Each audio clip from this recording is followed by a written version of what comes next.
Good, fine. Okay. Who's absent today? Dimas dan Louis. Okay, thank you. Semoga mereka akan sembuh ya nak ya. Nah, hari ini sebelum kita mulai pelajaran, Miss mau mengajak kalian untuk berdiskusi nih. Diskusinya tentang menentukan keyakinan kelas. Ya, mungkin selama ini kita belajar aja, gitu ya, masuk kelas belajar, tapi kita belum membuat keyakinan kelas. Keyakinan kelas ini bisa jadi budaya positif yang baru untuk kita. Keyakinan kelas ini membuat kita menjadi memiliki kelas kita dan lebih bertanggung jawab lagi dengan kelas kita. Nah, kira-kira ada yang mau kasih ide nggak keyakinan kelas yang pertama? Itu sih, masuk kelas tepat waktu.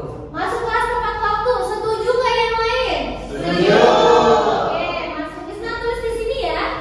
Masuk kelas tepat waktu. Oke.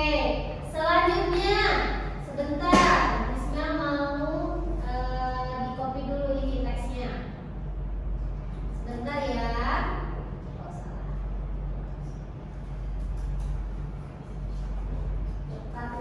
Tepat waktu ya.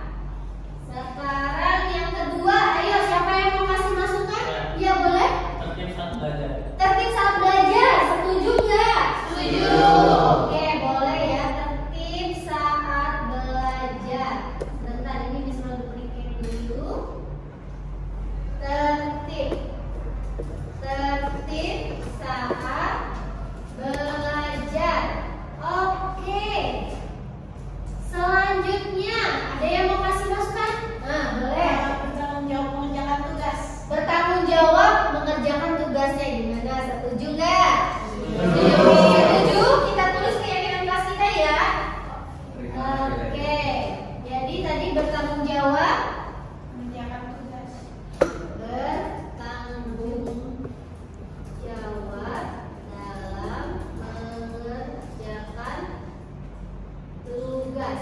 Nah, kalau begitu, kalau sudah ada keyakinan kelas seperti ini, Miss Mel nggak nagih-nagih lagi tugasnya ya.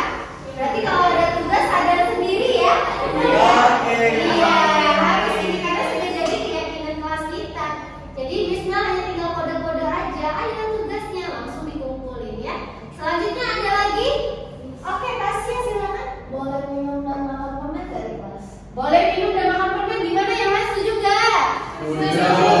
Minum sama makan permen aja ya, nggak makan besar ya.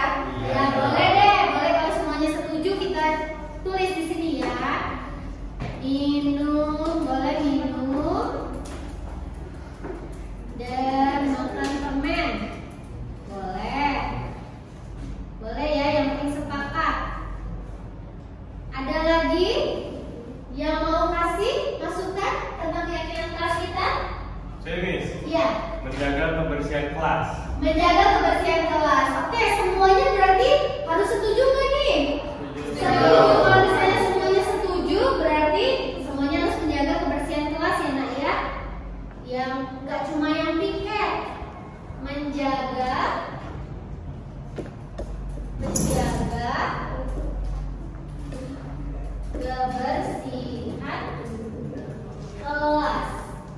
Oke. Ada lagi yang mau kasih? Oh, boleh bilang. Menjaga sopan santun, Miss. Sopan santun gimana? Yang lain setuju nggak? Setuju. Sopan santun ya. Menjaga sikap ya berarti ya. Menjaga sikap agar sopan dan santun. Pintar. Lanjut ya. Satu lagi atau mau tambah lagi? Mau lagi? Oh ya, boleh silakan. Saling tolong menolong. Saling tolong menolong, boleh. Yang lain setuju nggak ini? Setuju. Banget ya, saling tolong menolong. Saling tolong menolong. Oke, mau menolong. Oke, mau ditambahin lagi? Cukup. Udah cukup, benar? Cukup. Oke, Miss Mel akan bacakan di sini ya. Miss Mel slide dulu di sini besarkan keyakinan kelas kita. First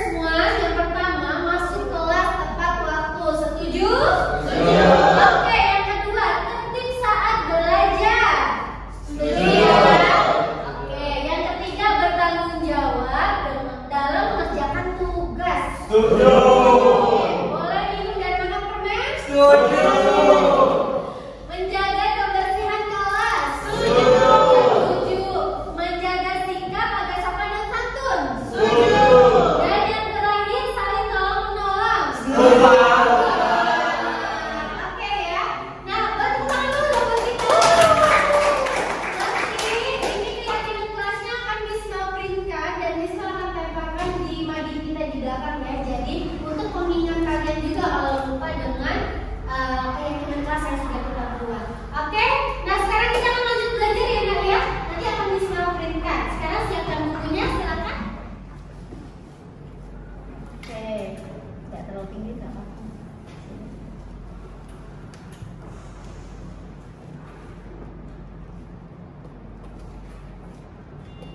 Oke, keyakinannya udah ditempel di sini ya, biar kalian selalu ingat keyakinan kelas kita, oke? Oke. Oke.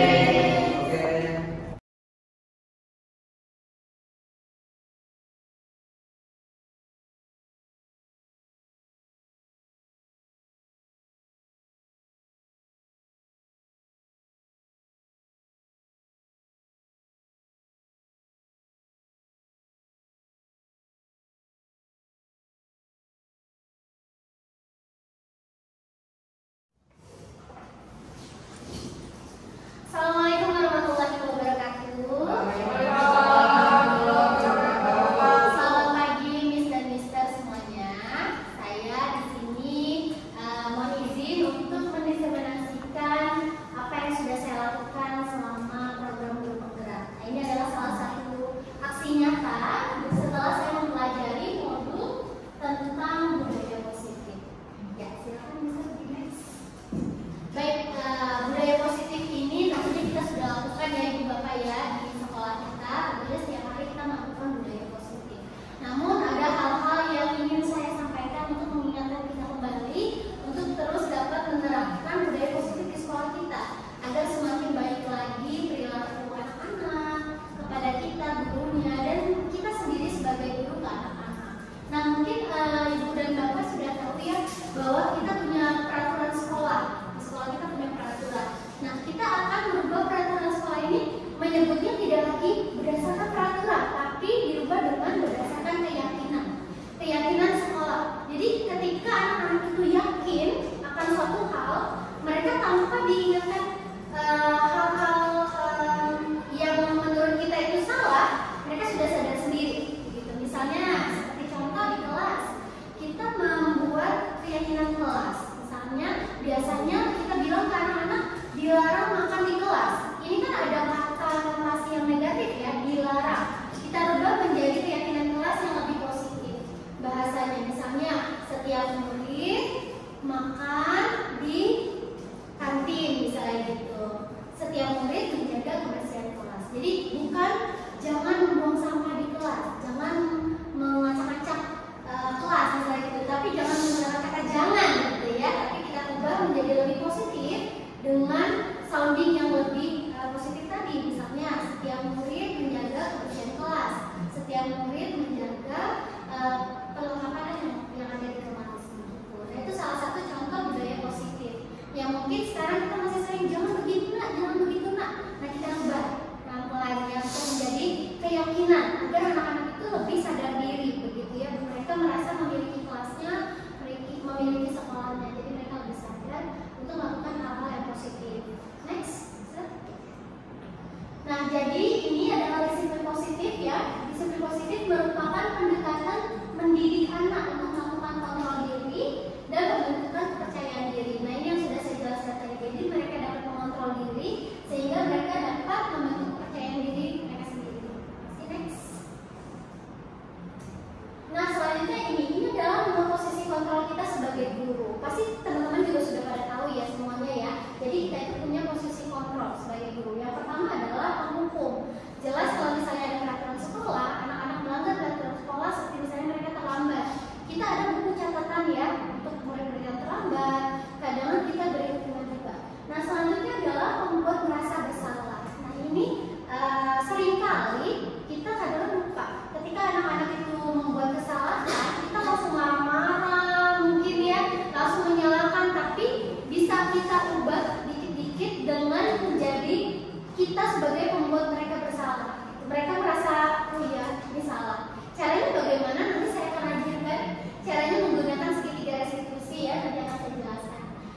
ketiga adalah sebagai teman. Apalagi kita sama murid SMA ya, Mister, kita dengan murid SMA ini kita bisa menjadi teman-temannya mereka.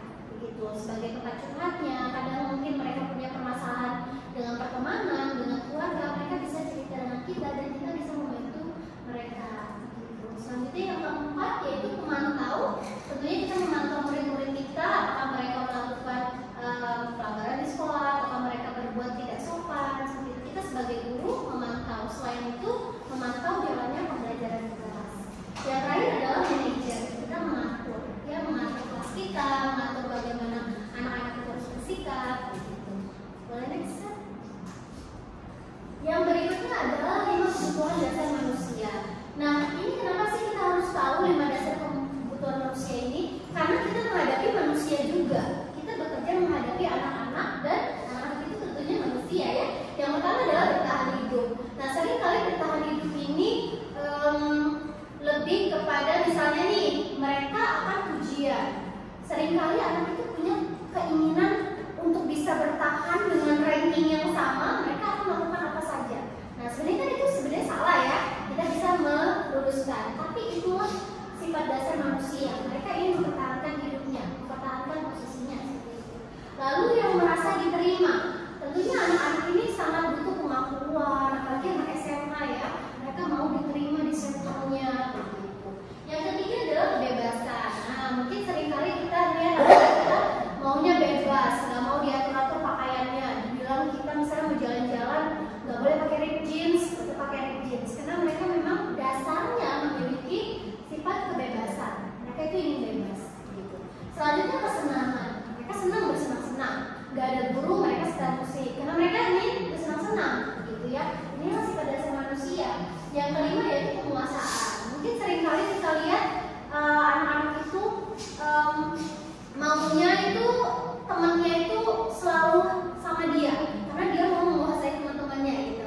Teman-temannya itu tunduk sama dia misalnya begitu. Itu sifat dasar penguasaan. Atau mungkin dia ingin menguasai suatu hal gitu. Bisa kelasnya, menguasai tentang aktivitasnya juga ya, kreativitasnya gitu, menguasai tentang keahlian juga bisa. Jadi memang kebutuhan dasar manusia itu semua kita memiliki ini. Begitu. Nah, jadi kalau misalnya terjadi masalah-masalah di sekolah, kita bisa kaitkan dengan ini. Misalnya anak-anak ini ribut aja nih, kelas ini gak ada guru. Ya emang dasar anak-anaknya senang, lagi pengen seneng gitu ya, pengen punya dasar kesenangan. Mungkin kita sebagai guru dapat mengarahkan. Begitu. Jadi kita bisa sebagai teman, sebagai manajer yang tadi ya. Tapi kita harus paham bahwa mereka memang punya sifat-sifat itu dalam diri mereka. Jadi bukan kita melabelkan anak ini nakal karena suka bersenang-senang nggak jadi kelas misalnya gitu. Tidak, tapi setiap kita itu pasti punya sifat dasar itu. Hanya kita sebagai guru tadi ada kontrolnya ya, sebagai manajer, sebagai pembuat rasa bersalah tadi begitu. Makanya kita perlu mengetahui juga sifat dasar manusia ini agar tidak langsung menjudge murid-murid. Next. Nah, selanjutnya saya akan membahas tentang segitiga restitusi. Nah, segitiga restitusi ini apa sih? Proses menciptakan kondisi bagi murid untuk memperbaiki kesalahan mereka sehingga mereka bisa kembali pada kelompok mereka dengan karakter yang lebih kuat. Nah, restitusi juga merupakan proses kolaboratif yang mengajarkan murid untuk mencari solusi untuk masalah mereka sendiri serta membantu murid berpikir tentang orang lain seperti apa yang mereka inginkan dan bagaimana mereka harus memperlakukan orang lain. Restitusi ini sebenarnya the power of ngobrol.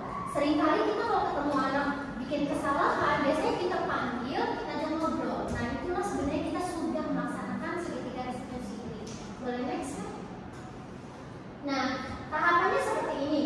Yang pertama adalah menstabilkan identitas, yang kedua yaitu validasi tindakan yang salah, dan yang ketiga adalah menanyakan keyakinan. Keyakinan yang tadi sudah saya jelaskan ya, jadi setiap anak itu dibuat bersama keyakinan kelas, keyakinan sekolah seperti itu. Nah, menstabilkan identitas itu misalnya nih, dia buat keributan di kantin, main-mainan, lempar-lemparan makanan, terus makanannya kena gurunya, misalnya begitu. Nah, ini kan anaknya kita panggil tentunya ya, lalu kita sampaikan dulu identitasnya. Kenapa? Apa yang kamu lakukan? Kenapa demikian? Begitu ya, ngobrol di awalnya ya, apa yang terjadi sebenarnya. Nah, itu kita sampaikan dulu identitasnya ya. Lalu validasi tindakan yang salah. Nah,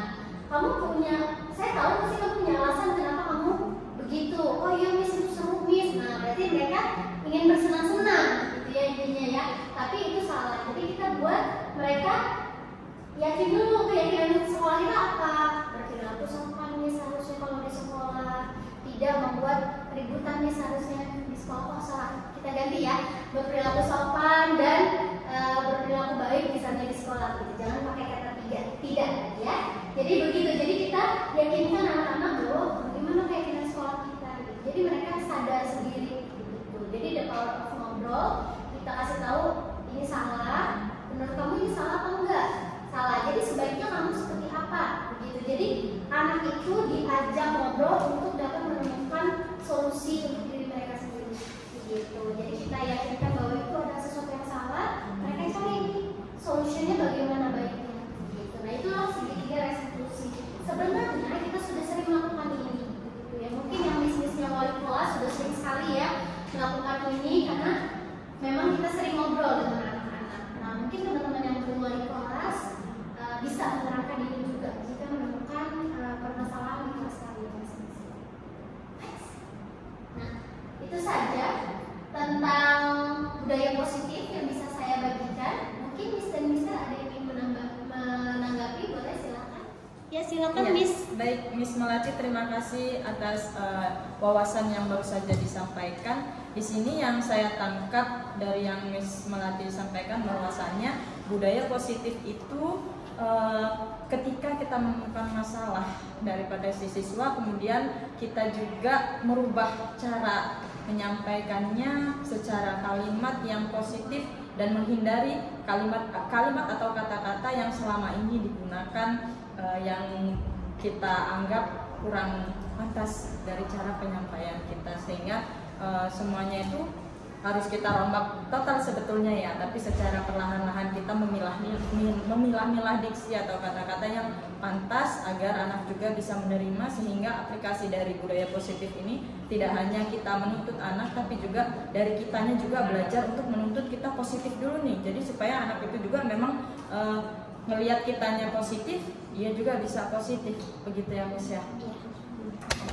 Udah. Thank you. Malah suwi itu lho, pegel.